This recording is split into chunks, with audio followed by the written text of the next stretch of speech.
बताए थे, अगर ऐसा कंडीशन हो तो वेलोसिटी जो है दो कंपोनेंट में टूट जाएगा। जिसके साथ कोण है वो cos थीटा हो जाएगा, यानी v cos थीटा हो गया, और इसके साथ कोण नहीं बनाया है वो हो जाएगा v sin थीटा। वेक्टर में पढ़ चुके थे हम लोग फर्स्ट ईयर में, या बेसिक में बताए होंगे।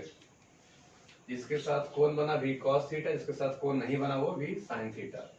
तो यहाँ पर ये जो v था वो दो डायरेक्शन में टूट जाने के बाद, दो कंपोनेंट में टूट जाने के बाद अब ये मालूम चल रहा है कि एक कंपोनेंट चुंबकीय क्षेत्र की दिशा में हो गया, एक कंपोनेंट चुंबकीय क्षेत्र की दिशा में हो गया और एक कंपोनेंट चुंबकीय क्षेत्र पर लंबवत हो गया।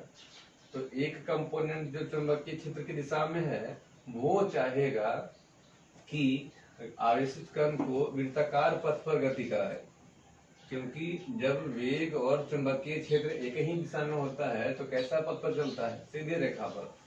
तो चूंकि ये वाला कंपोनेंट उसी की दिशा में है, इसलिए ये वाला कंपोनेंट चाहेगा, इसलिए ये वाला कंपोनेंट चाहेगा कि गतिमान कण जो है इसी की दिशा में चले, लेकिन लंबवत वाला कंपोनेंट चाहेगा कि गतिमान कण जो है वृत्ताकार पथ पर चले, क्योंकि ये केस फर्स्ट को दर्शाता है और ये केस सेकंड को दर्शाता है। जब वेग और चुंबकीय क्षेत्र एक ही दिशा में था तो वो केस फर्स्ट था, इसमें सीधी रेखा पर चलता था। लेकिन जब वेग और चुंबकीय क्षेत्र के बीच कोण थीटा है तब वृत्ताकार पथ पर चलता था, इसलिए इसके कारण सीधी रेखा पर और इसके कारण वृत्ताकार रेखा पर। और जब एक ही कण सीधी रेखा और वृत्ताकार रेखा दोनों पर चलने को मजबूर हो, जब एक ही कण इसके कारण सीधी रेखा पर और इसके कारण वृत्ताकार पथ पर चलने के लिए मजबूर हो, तो जो परिणामी आकार निकल के आएगा वो कुछ कुंडलिनी टाइप होगा, वो कुछ कुंडलिनी टाइप होगा, जिसमें देखिए आगे भी बढ़ रहा है, इस डायरेक्शन में आगे भी बढ़ रहा है और इसके कारण जो है वृत्ताकार पथ पर भी क्या हो रहा है, गति कर रहा है। इसलिए ये जो पथ कहलाएगा वो इंग्लिश में बोलेंगे हेलिकल, इंग्लिश में बोले हैं हेलिकल, और अगर हिंदी में बात की जाए तो है कुंडलिनी। हिंदी में बात करेंगे तो क्या है, कुंडलिनी। तो बोलेंगे कि जब भी वेग और चुंबकीय क्षेत्र के बीच का कोण, जब भी वेग और चुंबकीय क्षेत्र के बीच का कोण थीटा हो तो उसका वेलोसिटी दो कंपोनेंट में टूट जाता है, उसका वेलोसिटी टू कंपोनेंट में टूट जाता है, दो में। और टूटने के बाद एक कंपोनेंट चुंबकीय क्षेत्र की दिशा में और एक कंपोनेंट चुंबकीय क्षेत्र पर लंबवत, जिसके कारण एक कंपोनेंट के कारण वो सीधी रेखा पर चलना चाहता है और दूसरे कंपोनेंट के कारण वह वृत्ताकार पथ पर चलना चाहता है। और ऐसा होने से जो है उसका परिणामी पथ हो जाता है कुंडलिनी। अब देखिए कहेंगे टाइम पीरियड, टाइम पीरियड। देखिए time period of moving charge particle, time period of moving charge particle, यानी गतिमान आवेशित कण का निकालना हम लोग को आवर्तकाल। तो याद करिए पहले भी केस में बताए थे टी इज इक्वल टू था 2 pi m upon Q B, याद करिए 2 pi m upon Q B, क्योंकि इसके पहले सेकेंड केस में प्रूफ किया था ना, t equal to 2 pi m upon Q B. तो 2 pi m upon Q B, यहाँ आप कह सकते हैं m है मास ऑफ पार्टिकल, m है मास ऑफ पार्टिकल और q है आवेश और b है चुंबकीय क्षेत्र। तो चूंकि यहाँ थीटा का कोई कंपोनेंट नहीं है, थीटा का कोई कंपोनेंट नहीं है, ना ही वेलोसिटी का कोई कंपोनेंट है, ना ही कोई वेलोसिटी है, ना ही कोई थीटा है, इसलिए टाइम पीरियड जो होगा वो ही रह जाएगा। t is equal to 2 pi m upon क्या, q B, t is equal to 2 pi m upon Q B. फिर देखिए radius of circular path, radius of circular path यानी वृत्ताकार पथ की, sorry radius of circular path नहीं, helical path, कुंडलिनी जो पथ होगा उसकी त्रिज्या कितनी होगी, कुंडलिनी जो पथ होगा उसकी त्रिज्या कितनी होगी। तो याद करिए सेकंड केस में हम लोग पढ़े थे R is to M V upon Q B. याद करिए R is to M V upon Q B. जब केस 90 डिग्री था तो याद करिए हम लोग पढ़े थे R is to M V upon Q B. M mass, v velocity, q आवेश और b चुंबकीय क्षेत्र। यहाँ जो है R मास तो वही रहेगा, मास तो वही रहेगा, ठीक। यहाँ वेलोसिटी भी नहीं है, यहाँ जो वेलोसिटी है वो भी नहीं है, क्योंकि यहाँ जो वेलोसिटी है वो भी साइन थीटा हो जाएगा। क्यों, याद करिए यहाँ जो था पूरा भी वेग के कारण, यहाँ केस 90 डिग्री में जो था, क्या याद करिए केस 90 डिग्री में जो था वेलोसिटी पूरा ऊपर था और बल लगता था केंद्र की ओर। वेलोसिटी ऊपर था, बल लगता था केंद्र की ओर। केस 2 में याद करिए, है ना, इधर एफ लगता था, ये था केस 2 में, याद करिए। तो उसमें पूरी वेग भी के कारण जो है वृत्ताकार पथ पर घूमता था, पूरा वेग भी के कारण वह कण जो है वृत्ताकार पथ पर घूमता था। लेकिन यहाँ जो है वृत्ताकार पथ पर घूमने के लिए भी cos थीटा नहीं बल्कि केवल क्या है, भी sin थीटा। क्योंकि इधर अगर b है, इधर अगर v है, ये थीटा है, तो दो भाग में टूटा, v cos थीटा और v sin थीटा। तो आप बताइए वृत्ताकार पथ पर घूमने वाला जो कण है वो किसके लिए घूम रहा है, किसके कारण घूम रहा है, v cos थीटा के कारण वृत्ताकार पथ पर घूम रहा है या v sin थीटा के कारण घूम रहा है, v sin थीटा के कारण घूम रहा है। क्योंकि cos के कारण तो वो सीधा चलना चाहता है, क्यों, क्योंकि दोनों एक ही दिशा में है, तो इसके कारण तो वो सीधा चलना चाहता है, यानी इसी के कारण वह वृत्ताकार पथ पर घूमना चाहता है। इसी भी साइन थीटा के कारण वह वृत्ताकार पथ पर घूमना चाहता है। केस 2 में क्या था, पूरा वेलोसिटी भी के कारण वह वृत्ताकार पथ पर घूमता था, इसलिए R इक्वल टू लिखते थे M B upon Q B. Case 2 में पूरा वेलोसिटी भी के साथ वह वृत्ताकार पथ पर घूमता था, इसलिए R इक्वल टू लिखे थे M into V upon Q B. लेकिन यहाँ जो है, यहाँ भी जो टूट जाता है, v cos में v sin में, और वृत्ताकार पथ पर घूमने के लिए कौन जिम्मेवार है, v sin या v cos, v sin। क्योंकि v cos जो है वो सीधा लेकर चलना चाहता है, क्योंकि दोनों एक ही दिशा में है, इसलिए केवल और केवल v sin थीटा के कारण ही वह वृत्ताकार पथ पर घूमना चाहता है। इसलिए R इज इक्वल टू यहाँ पर m v sin थीटा कर दिया गया। क्या कर दिया गया, R is equal to M V sine theta, क्योंकि इसी के कारण वह वृत्ताकार पथ पर घूमना चाहता है, ये घूमेगा। अपॉन आवेश तो अरित राशि b को कोई दिक्कत नहीं, इसलिए R का फॉर्मूला आ गया M V sine theta upon Q B.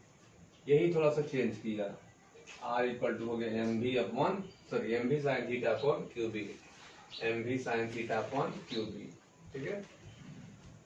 अब अगर आपको फ्रीक्वेंसी चाहिए, frequency of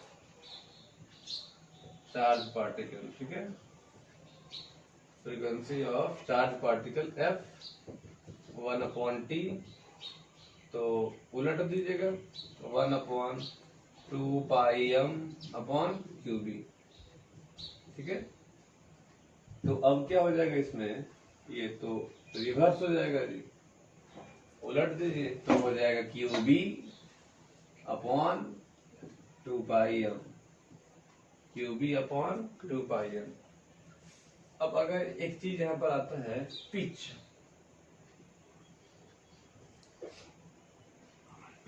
of helical path, ये क्या है, पिच ऑफ, इंग्लिश में जानिएगा, पिच ऑफ हेलिकल पाथ होता क्या है। जैसे ये आप कहे इधर चुंबकीय क्षेत्र B है, अब ये जो पथ था कुंडलिनी, अगर ये ऐसे है ना, तो यहाँ और यहाँ के बीच की जो दूरी होगी कहलाएगी, वही होगा पिच। यही क्या है, पिच। मतलब कि दो लगातार वृत्त को पूरा करेंगे तो जो क्षैतिज दूरी चलेंगे हम लोग, दो लगातार वृत्त जो पूरा करेंगे, चक्कर पूरा करेंगे, तो उसके दौरान जो क्षैतिज दूरी होगा वही कहलाएगा पिच। तो बताइए, दो लगातार के बीच का समय अंतराल तो आवर्तकाल कहलाएगा। एक पूरा किए फिर अगला पूरा किए, इन दोनों के बीच का समय अंतराल तो सिर्फ आवर्तकाल होगा, टाइम पीरियड टी कहलाएगा। पहला घंटी बजा, दूसरा घंटी बजा, अगर हर घंटी का टाइम पीरियड 45 मिनट है तो पहला घंटी बजा, दूसरा घंटी बजा, तो इन दोनों के बीच के अंतराल कितना है, 45 मिनट। पहला घंटी हो गया फिर अगला घंटी हुआ, तो इन दोनों के बीच का अंतराल 45 मिनट, जो भी टाइम पीरियड है।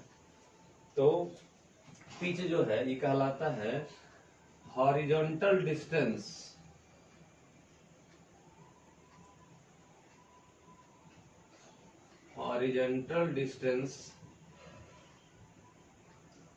covered by moving charged particle in one complete cycle. In one complete cycle मतलब क्षैतिज दूरी है। पिच मतलब क्या है, क्षैतिज दूरी। Covered by moving charge particle, गतिमान आवेशित कण के द्वारा जो क्षैतिज दूरी तय करेंगे, कितना साइकिल में, 1 साइकिल में। तो इसको दर्शाते हैं डेल्टा, देखो ये नीचे लिख रहा है जी, इसको दर्शाते हैं डेल्टा एक्स से। इसे दर्शाते हैं डेल्टा एक्स से, पिच को दर्शाया जाता है डेल्टा एक्स से। तो ये दूरी है, तो दूरी इक्वल टू हो जाएगा समय इंटू चाल। तो समय एक कंप्लीट साइकिल, तो कंप्लीट साइकिल में टाइम पीरियड टी हो जाएगा। एक चक्कर में जो समय लगेगा क्या कहलाएगा, टाइम पीरियड टी। एक चक्कर में जो समय लगेगा कहलाएगा टाइम पीरियड टी, गुना जो चाल होगा। चाल कौन चाल, किधर की ओर, क्षैतिज की ओर। दूरी क्षैतिज है तो चाल भी क्षैतिज दीजिएगा। तो क्षैतिज की ओर चाल देखिए तो भी कॉस थीटा, क्षैतिज की ओर चाल देखिएगा तो भी cos theta. Time period T का फॉर्मूला बोलिए, 2 pi m upon QB into v cos theta, v cos theta. एक बार और समझिए फिर से। हम लोग पढ़ रहे हैं पेज नंबर 3। इसमें बताए थे कि जब भी वेग और चुंबकीय क्षेत्र के बीच का कोण थीटा हो, जब भी वेग और चुंबकीय क्षेत्र के बीच का कोण थीटा हो, तो उस केस में वेग जो है दो कंपोनेंट में टूट जाएगा। क्योंकि बताया था, याद करिए, कोई भी सदिश अगर टेढ़ा होता है जिसको दो भाग में बांट देते हैं, एक भी कॉस हो गया, एक भी साइन हो गया। बताया थे जिसके साथ कोण होगा वो भी कॉस कहलाएगा, जिसके साथ कोण नहीं बनेगा वो भी साइन कहलाएगा। जैसे ही टूटा, मालूम चल गया कि एक कंपोनेंट जो है चुंबकीय क्षेत्र की दिशा में है, एक कंपोनेंट चुंबकीय क्षेत्र की दिशा में है, दूसरा कंपोनेंट चुंबकीय क्षेत्र पर लंबवत है। तो फिर जोर दिए दिमाग को, सोचे कि जो कंपोनेंट चुंबकीय क्षेत्र की दिशा में है वो जरूर उस कण को सीधी रेखा में ले जाना चाहता है। जो वेग का कंपोनेंट चुंबकीय क्षेत्र की दिशा में है वो जरूर उसे सीधी रेखा में ले जाना चाहता है, परंतु जो वेग का कंपोनेंट लंबवत दिशा में है वो जरूर उसे वृत्ताकार पथ पर घुमाना चाहता है। तो यहाँ से मालूम चल रहा है, ये कहता है सीधा चलो, ये कहता है वृत्ताकार पथ पर चलो। तो जो परिणामी होगा, ये कहता है सीधा चलो, ये कहता है वृत्ताकार पथ पर चलो। तो इन दोनों के कारण जो परिणामी होगा वो कुछ इस प्रकार होगा। बताया था कल, वो सीधा भी चलेगा और घूमेगा भी, तो कुछ इस प्रकार का होगा, जिससे हम लोग कहते हैं कौन पाथ, हेलिकल पाथ कहते हैं, हेलिकल पाथ। तो अब हेलिकल पाथ में टाइम पीरियड निकालना है। तो टाइम पीरियड केस नंबर 2 में याद करिए, जब वह केवल वृत्ताकार पथ पर चलता था तो टी का फॉर्मूला था 2πm/qb। वहां पर देखेंगे कि 2 कांस्टेंट है, पाई कांस्टेंट है, मास कांस्टेंट ही होगा, आवेश तो कांस्टेंट ही होगा, और चुंबकीय क्षेत्र में कोई बदलाव हुआ नहीं, कोई टूटा नहीं। टूटा तो क्या है? वेग। टूटा क्या है? वेग। इसलिए वेग यहाँ है ही नहीं, तो टाइम पीरियड क्या हो जाएगा? नियत रह जाएगा। कितना? 2πm/qb। ठीक है, इसमें कोई बदलाव नहीं हुआ। अब सेकंड है helical radius of helical path. Helical path की त्रिज्या तो r इक्वल टू, याद करिए इसके पहले वाले हम लोग पढ़े थे, r इक्वल टू इसके पहले वाले में हम लोग पढ़े थे mv/qb। mv/qb इसके पहले वाले केस 2 में। तो याद करिए वहां जाता बताए थे कि केस 2 में यदि वेग और चुंबकीय क्षेत्र के बीच का कोण 90 डिग्री है, यदि वेग और चुंबकीय क्षेत्र के बीच का कोण 90 डिग्री है, बताए थे कि v ऊपर रहता है और बल जो है वह ऐसे लगता है, और चुंबकीय क्षेत्र बताए थे अंदर की ओर था। क्रॉस मतलब किधर की ओर? अंदर की ओर। तो यहाँ याद करिएगा तो समझ में आएगा कि वेग ऊपर की ओर है, चुंबकीय क्षेत्र अंदर की ओर है। वेग ऊपर की ओर है, चुंबकीय क्षेत्र अंदर की ओर है, तो उस केस में पूरा वेग v के कारण वह वृत्ताकार पथ पर घूम रहा है। पूरा वेग v के कारण या v के साथ वह वृत्ताकार पथ पर घूमता था। इसलिए r इक्वल टू किए थे mv/qb, क्योंकि यहाँ v पूरा पूरी है, यहाँ v टूटा नहीं है, v पूरा है, इसलिए v छोड़ दिए गया। लेकिन यहाँ जो है केस 3 में जो है वृत्ताकार पथ पर वह केवल v sin थीटा के कारण घूम रहा है। वृत्ताकार पथ पर वह केवल और केवल v sin थीटा के कारण घूम रहा है, इसलिए r इक्वल टू mv/qb नहीं, बल्कि r equal to m into v sin theta, r equal to m into v sin theta upon qb कर दिया गया, क्योंकि यहाँ v sin थीटा के कारण ही वह वृत्ताकार पथ पर घूम रहा है। अब लोग निकाले फ्रीक्वेंसी ऑफ चार्ज पार्टिकल। तो फ्रीक्वेंसी जो है 1/t होगा, तो t का फॉर्मूला ऊपर चला गया। एक नया टर्म आया, pitch of helical path. Pitch होता क्या है? फॉर्मूला पूछ देगा आपको ऑब्जेक्टिव वगैरह में कि पिच बताइए, पिच का फॉर्मूला कौन सा है। तो पिच क्या होता है कि जब वह हेलिकल पाथ पर चलता है तो दो लगातार चक्कर या एक चक्कर में दो लगातार चक्कर के बीच की क्षैतिज दूरी को क्या कहते हैं हम लोग? क्या? पिच। दो लगातार चक्कर के बीच की क्षैतिज दूरी को हम लोग क्या कहते हैं? पिच। जैसे इसके कारण वो वृत्ताकार पथ पर चलता है और इसके कारण वो क्षैतिज दूरी पर चलता है, तो दो लगातार वृत्ताकार पथ के कारण जो बीच में क्षैतिज दूरी होगा वही कहलाएगा पिच। तो वही लिखे हैं कि हॉरिजॉन्टल डिस्टेंस, क्षैतिज दूरी, covered by moving charge particle, जो गतिमान अवशिष्ट कण है उसके द्वारा जो क्षैतिज दूरी का तय की जाएगी। कब? In one complete cycle. In one complete cycle यानी एक पूरा चक्कर करने में जो समय लगेगा उसके दौरान जो क्षैतिज दूरी तय करेंगे वही कहलाएगा पिच।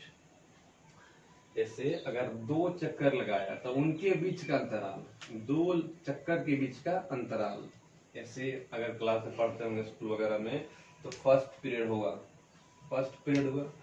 फिर यहाँ सेकेंड पीरियड हुआ, तो फर्स्ट पीरियड हो गया, तो सेकेंड पीरियड भी हो गया, तो इन दोनों के बीच का अंतराल कितना हो जाएगा? 45 मिनट हो जाएगा। इन दोनों के बीच का अंतराल कितना हो जाएगा? 45 मिनट, क्योंकि फर्स्ट और सेकंड के बीच का अंतराल तो एक ही पीरियड है। फर्स्ट और सेकंड के बीच का अंतराल एक पीरियड है। ये यूं समझिए, फिर से समझाते हैं।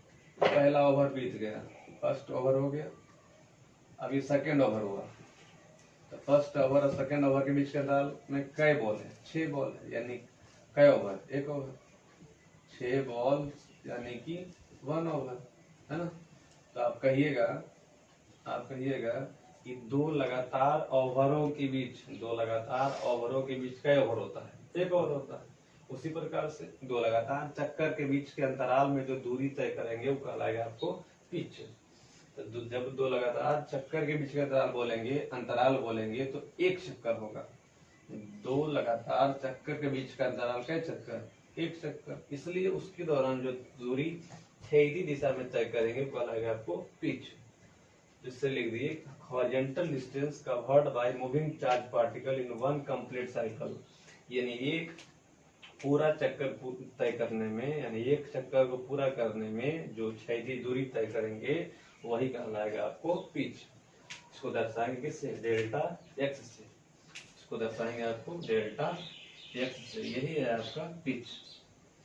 तो समय दूरी जो है, दूरी बराबर होता है समय इंटू चाल। तो समय एक कंप्लीट साइकिल है, तो एक कंप्लीट साइकिल का जो समय होता है वो टाइम पीरियड कहलाता है। एक कंप्लीट साइकिल का जो समय होता है वो कहलाता है टाइम पीरियड। और चाल, तो क्षैतिज दूरी तय करेंगे तो क्षैतिज वाला चाल देंगे, क्षैतिज दूरी तय करेंगे तो क्षैतिज वाला चाल देंगे। तो चाल कितना है? v cos थीटा, ये cos थीटा लिख दिया गया, t का फार्मूला लगा दिया गया, हो गया। यही आपको है पिच का formula 2 pi upon Q B into V cos theta, 2 pi upon Q B into V cos theta. रुकिए,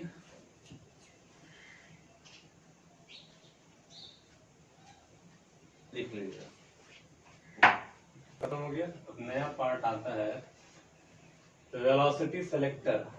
वेलोसिटी सेलेक्टर बुक वगैरह में नहीं रहता है, बोर्ड वगैरह में नहीं रहता है ये, लेकिन पढ़ा देंगे। वेलोसिटी सेलेक्टर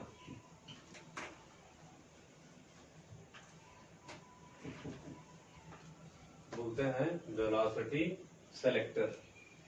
याद करिए इलेक्ट्रोस्टैटिक्स में न्यूमेरिकल बताया करते थे, किस टाइप से फिगर था उसमें।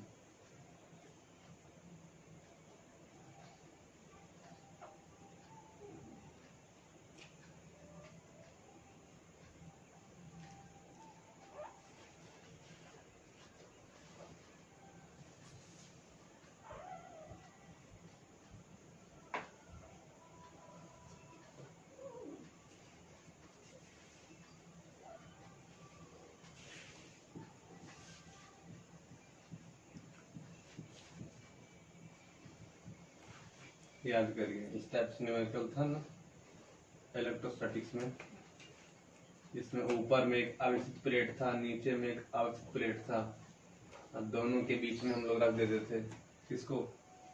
छोटा आवेशित कण को, छोटा वाला आवेशित कण को। याद करिए, है ना। इस टाइप का न्यूमेरिकल हम लोग इलेक्ट्रोस्टैटिक्स में पढ़ चुके हैं, बना भी चुके हैं। देखिएगा वेलोसिटी सेलेक्टर होता क्या है?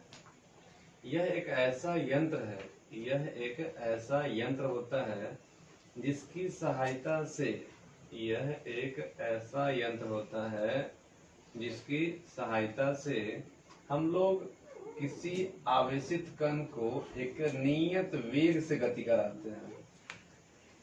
किसी आवेशित कण को एक नियत वेग से गति कराते हैं, तो वही यंत्र को कहते हैं हम लोग वेलोसिटी सेलेक्टर।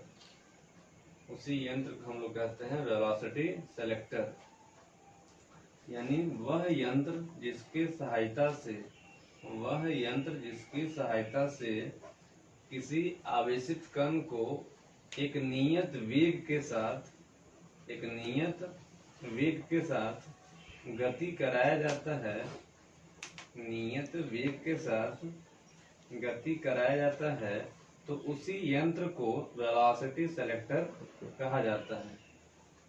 तो उसी यंत्र को वेलोसिटी सेलेक्टर कहा जाता है। ठीक है,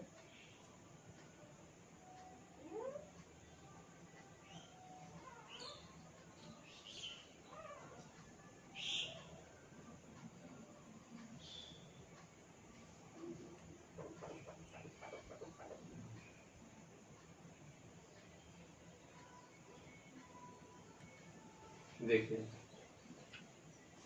इधर की साइड से, इस साइड से कोई कण को छोड़ा गया, इस साइड से कोई कण को छोड़ा गया जिसका आवेश कितना है? प्लस क्यू, जिसका आवेश है प्लस क्यू। ये है आपको पॉजिटिव प्लेट, ये क्या है? Positive plate. ठीक है, और ये है आपका निगेटिव प्लेट। ठीक है, अब यहां से ये है स्मॉल होल और ये कार्डबोर्ड का दीजिए, ये है कार्डबोर्ड। कार्डबोर्ड का मतलब इस प्रकार से रहेगा, है ना, और बीच में छिद्र रहेगा, बीच में छोटा सा छिद्र रहेगा, और इधर से हम लोग चार्ज पार्टिकल को प्रवाहित करेंगे, डालेंगे। ठीक है, अब देखिए यहाँ से प्लस क्यू गया। अब यहाँ क्या करते हैं कि ऊपर में पॉजिटिव प्लेट है, नीचे नेगेटिव प्लेट है, तो याद करिए इलेक्ट्रिक फील्ड कैसे होता था, विद्युत क्षेत्र। याद करिए बताया करते थे कि धन आवेश से दूर और ऋण आवेश की ओर इलेक्ट्रिक फील्ड हुआ करता था, धन आवेश से दूर और ऋण आवेश की ओर, धन आवेश से दूर और ऋण आवेश की ओर। तो याद करिए धन आवेश से दूर तो नीचे होगा और ऋण आवेश की ओर नीचे ही होगा। इसका मतलब इलेक्ट्रिक फील्ड का जो डायरेक्शन है, इलेक्ट्रिक फील्ड का जो डायरेक्शन है वो किधर है, नीचे की ओर। इलेक्ट्रिक फील्ड का जो डायरेक्शन है वो किधर है, नीचे की ओर। बताया करते थे, याद करिए विद्युत क्षेत्र की दिशा धनावेश से दूर और ऋणावेश की ओर होती है। विद्युत क्षेत्र की दिशा धनावेश से दूर और ऋणावेश की ओर होती है। ये हो गया। अब एक यहाँ पर मैग्नेटिक फील्ड देते हैं, विद्युतीय क्षेत्र तो दे दिए, अब देते हैं चुंबकीय क्षेत्र। तो जो चुंबकीय क्षेत्र होता है वो अंदर क्यों देते हैं, अंदर क्यों बताए थे कैसे, क्रॉस से या डॉट से, क्रॉस से। चुंबकीय क्षेत्र अंदर देते हैं किधर से, क्रॉस से।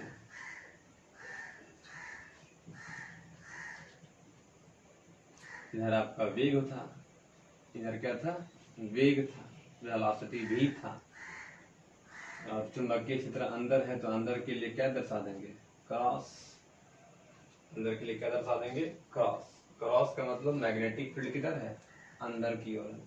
और ये इसका वेलोसिटी है, ये इसका वेलोसिटी है किधर, भी, इधर की ओर, आगे की ओर। अंदर की ओर क्या है, मैग्नेटिक फील्ड है। ठीक है, तो समझिएगा, जैसे विद्युतीय क्षेत्र नीचे है, चुंबकीय क्षेत्र अंदर है, विद्युतीय क्षेत्र नीचे है, चुंबकीय क्षेत्र अंदर है, तो दोनों एक दूसरे पर क्या है, लंबवत है। विद्युतीय क्षेत्र नीचे है, चुंबकीय क्षेत्र अंदर है, दोनों एक दूसरे पर लंबवत है। जब भी इलेक्ट्रिक फील्ड और मैग्नेटिक फील्ड, जब भी इलेक्ट्रिक फील्ड और मैग्नेटिक फील्ड एक दूसरे पर लंबवत होता है तो उसको बोलते हैं क्रॉस फील्ड। उसको क्या बोलते हैं, क्रॉस फील्ड। कैसे, इलेक्ट्रिक फील्ड नीचे है और मैग्नेटिक फील्ड देखिए क्रॉस है तो अंदर है। बी जो है आपका चुंबकीय क्षेत्र किधर है, अंदर की ओर है। बी जो है आपका चुंबकीय क्षेत्र वो अंदर की ओर है। तो जब भी इलेक्ट्रिक फील्ड और मैग्नेटिक फील्ड एक दूसरे पर लंबवत होता है तो उसको बोलते हैं क्रॉस फील्ड। क्या बोलते हैं उसको, क्रॉस फील्ड। तो कोई पूछेगा वेलोसिटी सेलेक्टर में मैग्नेटिक फील्ड और इलेक्ट्रिक फील्ड के बीच का कोण बताइए, तो बोलेंगे 90 डिग्री। वेलोसिटी सेलेक्टर में इलेक्ट्रिक फील्ड और मैग्नेटिक फील्ड के बीच के कोण बताइए, 90 डिग्री। इसलिए इस प्रकार के फील्ड को सामूहिक रूप से बोलते हैं क्रॉस फील्ड। क्या बोलते हैं, क्रॉस फील्ड। ठीक, एक बार और समझिए वेलोसिटी सेलेक्टर है क्या। वेलोसिटी सेलेक्टर एक ऐसा यंत्र होता है जिसकी सहायता से किसी आवेशित कण को एक नियत वेग के साथ गति कराया जाता है। किसी आवेशित कण को एक नियत वेग के साथ गति कराया जाता है। इसमें क्या है कि एक पॉजिटिव प्लेट ऊपर होता है, नेगेटिव प्लेट नीचे होता है। पॉजिटिव प्लेट ऊपर, नेगेटिव प्लेट नीचे होता है। और इसमें एक धन आवेशित कण जनरली उसको नीचे इस प्रकार से प्रवाहित करते हैं जिसकी वेलोसिटी भी है। इलेक्ट्रिक फील्ड नीचे हो गया, कैसे हो गया, धनावेश से दूर और ऋणावेश की ओर, नीचे हो गया। एक मैग्नेटिक फील्ड देते हैं किधर की ओर, अंदर की ओर। मैग्नेटिक फील्ड देते हैं अंदर की ओर, सुविधा होता है। तो इलेक्ट्रिक फील्ड नीचे है, मैग्नेटिक फील्ड अंदर है। इलेक्ट्रिक फील्ड नीचे है, मैग्नेटिक फील्ड अंदर है, तो इन दोनों बीच कोण हो गया 90 डिग्री।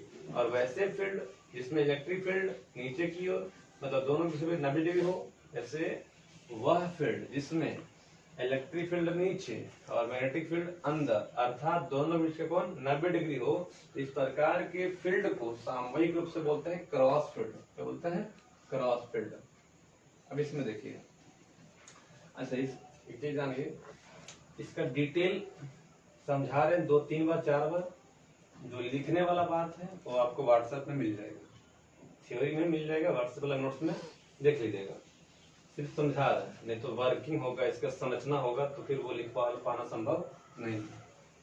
सिद्धांत बता दिए, वर्किंग बता दिए, आपको कैसे काम करते हुए बता देंगे, 3-4 और समझा देंगे, लेकिन लिखवाएंगे यहाँ पर नहीं, संभव नहीं है। तो व्हाट्सएप में लिख लीजिएगा, समझ लीजिए फिर आप कैसे काम करता है। वेलोसिटी सेलेक्टर बताया है कि इलेक्ट्रिक फील्ड किधर है, नीचे की ओर, मैग्नेटिक फील्ड किधर है, अंदर की ओर। तो दोनों बीच कोण कितना डिग्री होगा, 90 डिग्री। तो इस प्रकार के फील्ड को बोलेंगे क्रॉस फील्ड।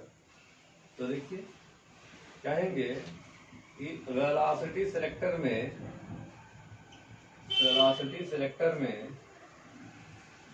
इलेक्ट्रिक फील्ड के कारण, वेलोसिटी सेलेक्टर में इलेक्ट्रिक फील्ड के कारण मूविंग चार्ज पार्टिकल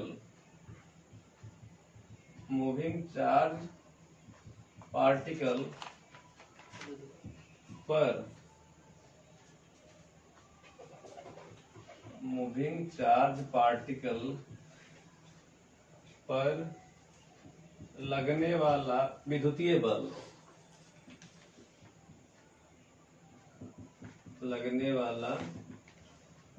बल, विद्युतीय बल को दर्शाते हैं Fe से, याद करिए इलेक्ट्रिक फोर्स। Fe से बोले तो क्या, इलेक्ट्रिक फोर्स। तो F इक्वल टू, याद करिए इलेक्ट्रोस्टैटिक्स में पढ़े थे, Q गुना E, या ऐसे याद करिए E बराबर पढ़े थे F अपॉन Q, E बराबर पढ़े थे F अपॉन Q। तो ये हो गया F बराबर Q गुना E। Fe का मतलब हुआ इलेक्ट्रिक फोर्स। क्या हुआ, इलेक्ट्रिक फोर्स। फिर बोलेंगे कि वेलोसिटी सेलेक्टर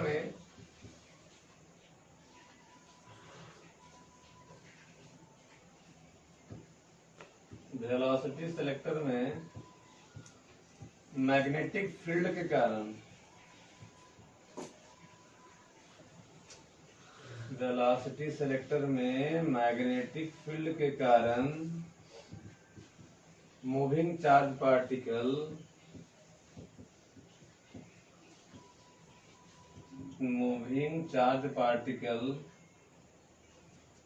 पर लगने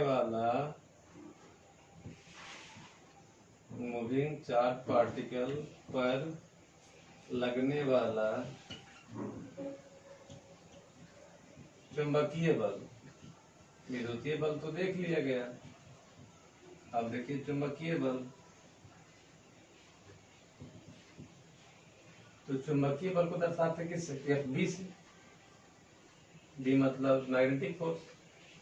तो इसका तो फार्मूला पढ़े थे sir, Q into V cross B, है ना, Q into V cross B। F vector F is equal to Q into vector V cross vector B। इसको अगर तोड़ेंगे तो Fb इक्वल टू हो जाएगा, यहाँ देखिए QVB साइन थीटा। अब यहाँ बताइए वेग और चुंबकीय क्षेत्र के बीच का कोण कितना डिग्री, 90 डिग्री। कैसे, वेग है आगे की ओर, चुंबकीय क्षेत्र है अंदर की ओर। वेग है आगे की ओर, चुंबकीय क्षेत्र है अंदर की ओर, कोण बोलते हैं 90 डिग्री। तो थीटा की जगह पर रख देंगे 90 डिग्री। तो QVB साइन 90, ये हो गया QVB साइन 90 का मान हो गया 1। चलिए अब क्या है तो समझिए कि इस वेलोसिटी सेलेक्टर में इलेक्ट्रिक फील्ड और मैग्नेटिक फील्ड को, इस वेलोसिटी सेलेक्टर में इलेक्ट्रिक फील्ड और मैग्नेटिक फील्ड को इस प्रकार से संयोजित करते हैं, इस प्रकार से व्यवस्थित करते हैं कि विद्युतीय बल और चुंबकीय बल का मान आपस में बराबर हो जाए। अच्छा एक बात, डायरेक्शन बताइएगा, डायरेक्शन। तो विद्युतीय बल लगेगा आगे की ओर, क्यों, सॉरी नीचे की ओर, क्यों जी, बताए थे धनावेश पर लगने वाला बल विद्युत क्षेत्र की दिशा में होगा। और भी देखिए अगर ये प्लस क्यू है तो ये क्या करेगा, टानेगा, प्लस है ये माइनस है तो क्या करेगा, इसको टानेगा। और ये क्या करेगा, ठेलेगा। ये ठेलेगा और ये तानेगा। इसका मतलब विद्युतीय बल नीचे की ओर, विद्युतीय बल नीचे की ओर, विद्युतीय बल नीचे की ओर। अब देखिएगा चुंबकीय बल किधर हो जाएगा जी, चुंबकीय बल किधर लगेगा। तो चुंबकीय बल के लिए बताए थे राइट हैंड थंब रूल, चुंबकीय बल के लिए बताए थे राइट हैंड थंब रूल। इसमें पहले सदिश की ओर हथेली करते हैं, पहले सदिश की ओर हथेली कर दिए, ठीक है, और दूसरे सदिश की ओर उंगली घुमाते हैं। तो भी की ओर हथेली करेंगे तो भी किधर है, आगे, और बी की ओर घुमाएंगे तो बी किधर है, अंदर। तो अंदर घुमाइए सब, किधर गया, ऊपर। बल किधर लगेगा, ऊपर। यानी मैग्नेटिक फोर्स तो लगेगा, लेकिन ये लगेगा आपको ऊपर की ओर।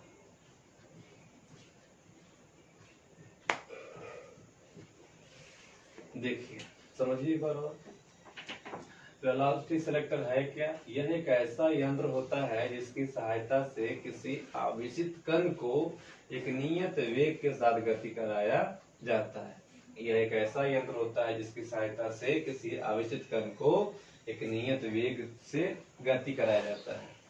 वास्तव में वेलोसिटी सिलेक्टर में दो आवेशित प्लेट होते हैं जिन पर विपरीत रूप से आवेश होता है, दो आवेशित प्लेट होते हैं जिन पर विपरीत आवेश मौजूद होता है।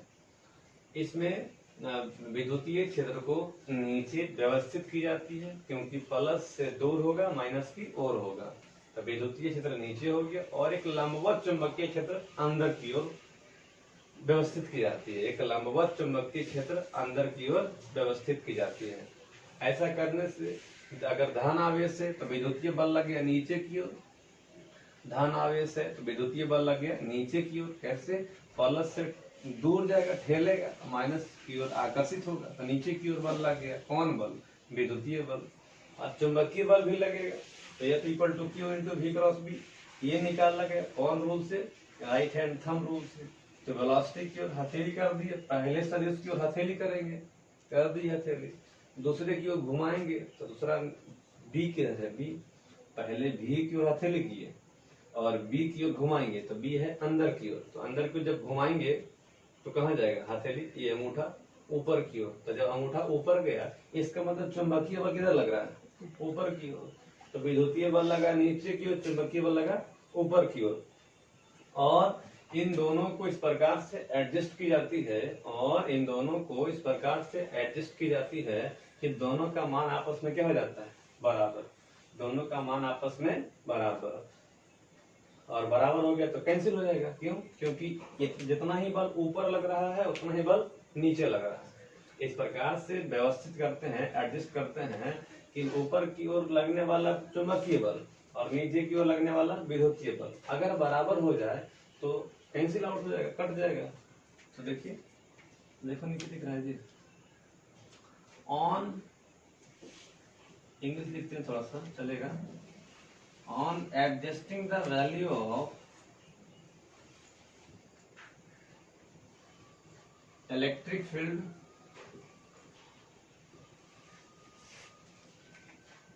and magnetic field,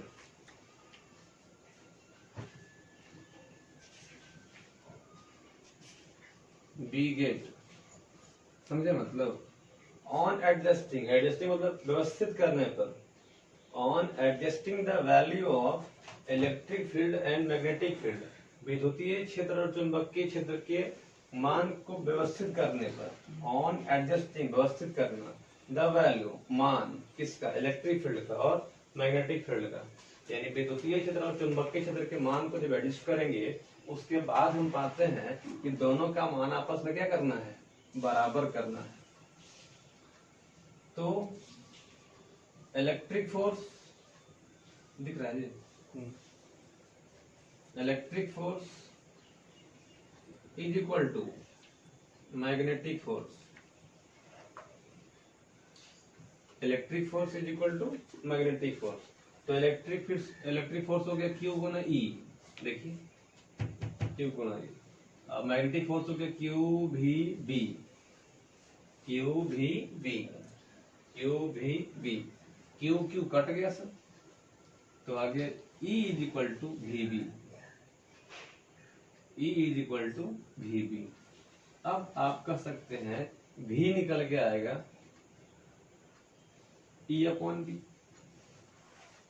E upon B क्या हो गया V, उलट दीजिए तो V is equal to E upon B, V is equal to E upon B. इसी वेलोसिटी से गतिमान कण मूव करेगा, इसी वेलोसिटी से जो कण भेजेंगे वह मूव करेगा, जिसमें इलेक्ट्रिक फील्ड होगा और मैग्नेटिक फील्ड होगा, इसमें इलेक्ट्रिक फील्ड होगा और मैग्नेटिक फील्ड होगा।